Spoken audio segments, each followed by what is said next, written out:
दोस्तों, कुछ टाइम पहले ईरान के पेट्रोलियम मंत्री ने एक अजीब फरमान जारी किया कि अगर देश में किसी के भी पड़ोसी ज्यादा गैस इस्तेमाल करते हैं तो लोग इसकी जानकारी खुफिया एजेंसीज को दे दें। ऐसे लोगों के कनेक्शन काट दिए जाएंगे। दरअसल ईरान के मंत्री के इस बयान से बात साफ है कि इन दिनों ईरान गैस संकट से जूझ रहा है। लेकिन सबसे ज्यादा शॉकिंग बात यह है कि ईरान के पास दुनिया का दूसरा सबसे बड़ा गैस भंडार है। ऐसे में जो देश खुद दूसरों को गैस एक्सपोर्ट करता है, वहां पर गैस की कमी कैसे हो गई? आखिर कहां गई ईरान की प्राकृतिक गैस? आपको बताएंगे इस वीडियो में। साथ ही आपको बताएंगे कि ईरान ने क्यों लगाया गरीबी से जूझते पाकिस्तान पर अरबों का जुर्माना। इसीलिए इस वीडियो को अंत तक जरूर देखिएगा। जिस तरह से आर्थिक तंगी से जूझते पाकिस्तान के मंत्री ने वहां के लोगों को चाय कम पीने की सलाह दी थी, वैसे हाल ही में ईरान के पेट्रोलियम मंत्री जवाद ओजी ने भी वहां के लोगों को नेचुरल गैस का इस्तेमाल कम करने की सलाह दी है। दोस्तों, ईरान के मंत्री की इस घोषणा से एक बात तो साफ है कि ईरान वहां पर मौजूद अपने नागरिकों को उनकी जरूरत के मुताबिक गैस सप्लाई नहीं कर पा रहा है। वैसे तो ऐसी स्थिति बहुत बार बहुत से देशों के साथ हो जाती है, लेकिन यहाँ ईरान को लेकर मामला थोड़ा अलग है।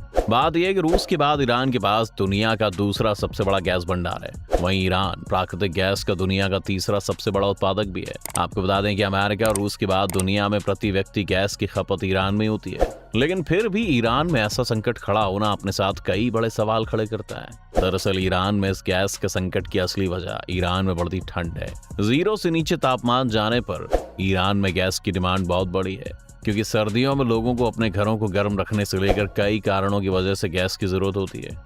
और ऐसे में मांग बढ़ने की वजह से ईरान अपने लोगों को सप्लाई करने में नाकाम साबित हो रहा है। कम होती इस गैस सप्लाई ने ईरान में बहुत बुरे हालत पैदा कर दी है और वहां पर स्कूल से लेकर गवर्नमेंट ऑफिस भी बंद है। इसके साथ ही कई तरह की पब्लिक फैसिलिटीज को भी बंद कर दिया गया है। गैस की कमी से ईरान के कई शहरों में बिजली कटौती की गई है। साथ ही वहां पर विरोध प्रदर्शन भी किए जा रहे हैं। आपको बता दें कि ईरान में बढ़ते गैस किल्लत से ईरान के कई राज्य प्रभावित हुए हैं, लेकिन गैस की इस किल्लत से सबसे ज्यादा असर देश के मांजरदरान, इस्फहान, काज़विन, पूर्वी अजरबैजान, अल्बोर्स, गिलान, खोम और दक्षिण खुरासान जैसे राज्यों पर काफी ज्यादा पड़ा है। यहाँ तक कि इन राज्यों में ईरान के लोगों को बोतल बंद गैस की रिफिल पाने के लिए घंटों लाइन में लगकर इंतजार करना पड़ रहा है। एक्चुअली ईरान के लोग सर्दी में घरों को गर्म रखने के लिए गैस का इस्तेमाल करते हैं। ऐसे में अब वहाँ के नेताओं का कहना है कि सर्दी से बचने के लिए लोग गैस के बजाय गर्म कपड़ों का यूज करें। दोस्तों, वैसे तो ईरान सबसे ज्यादा प्राकृतिक गैस उत्पादकों में से एक है। गैस में भंडार के मामले में ये दुनिया के उन देशों में शामिल है। फिर भी वहां पर गैस संकट का बढ़ना काफी सवाल पैदा करता है। चलिए जानते हैं कि आखिर क्या है इस गैस संकट की वजह। दरअसल ईरान में जो गैस की किल्लत हुई, इसकी सबसे बड़ी वजह है विदेशी मुद्रा की कमी।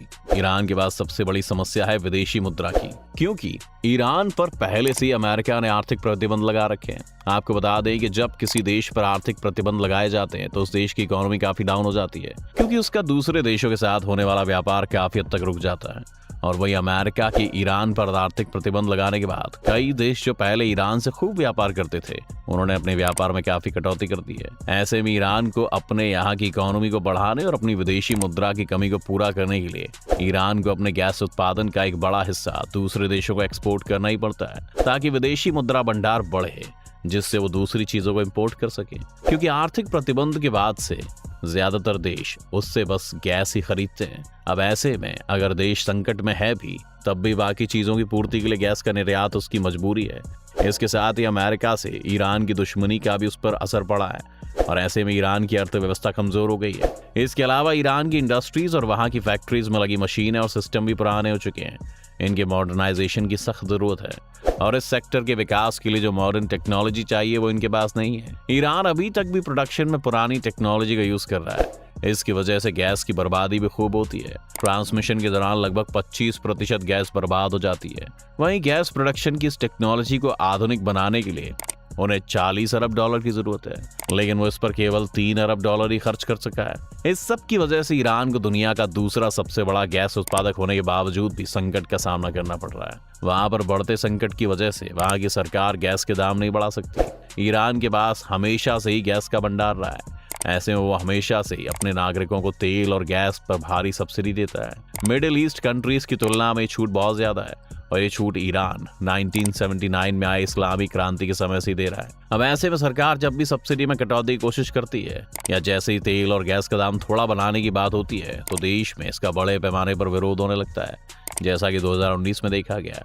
इसलिए सरकार यहाँ पर दाम ज्यादा अगर करती भी है तो लोग सड़कों पर उतर आएंगे, जिससे यहाँ पर कई और तरह के संकट बढ़ जाएंगे। अब जहाँ एक तरफ ईरान खुद ही गैस के संकट से जूझ रहा है, वहीं दूसरी तरफ ईरान एक दूसरे देश के लिए संकट बन गया है। हम बात कर रहे हैं ईरान और पाकिस्तान की। दोस्तों, जहां एक तरफ ईरान खुद इतना परेशान है, वहीं अब ईरान से पहले से परेशान देश पाकिस्तान पर तगड़ा जुर्माना लगाया गया है। जी हाँ दोस्तों, हाल ही में ईरान ने पाकिस्तान को धमकी दी है कि वह पाकिस्तान पर $18 बिलियन यानी 48,000 करोड़ पाकिस्तानी रुपए से ज्यादा का जुर्माना लगाएगा। जहां एक तरफ पाकिस्तानी IMF और पश्चिमी देशों के आगे कर्ज के लिए घुटने टेक कर मदद करने की गुहार लगा रहा है, वहीं इस मुश्किल में फंसे पाकिस्तान की परेशानी तो कम नहीं हो रही है। लेकिन अब एक और मुसीबत पाक के गले आ पड़ी है।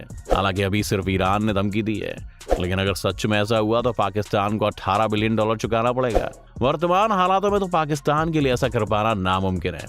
आपको बता दें कि ईरान ने धमकी पाकिस्तान को अपने 14 साल पुराने प्रोजेक्ट के तहत दी है। चलिए जानते हैं कि आखिर क्या है ये पूरा मामला। दरअसल लगभग 14 साल पहले यानी कि 2009 में पाकिस्तान और ईरान के बीच एक समझौता हुआ था। इस समझौते के दौरान पाकिस्तान में पाकिस्तान पीपल्स पार्टी यानी कि PPP की सरकार थी।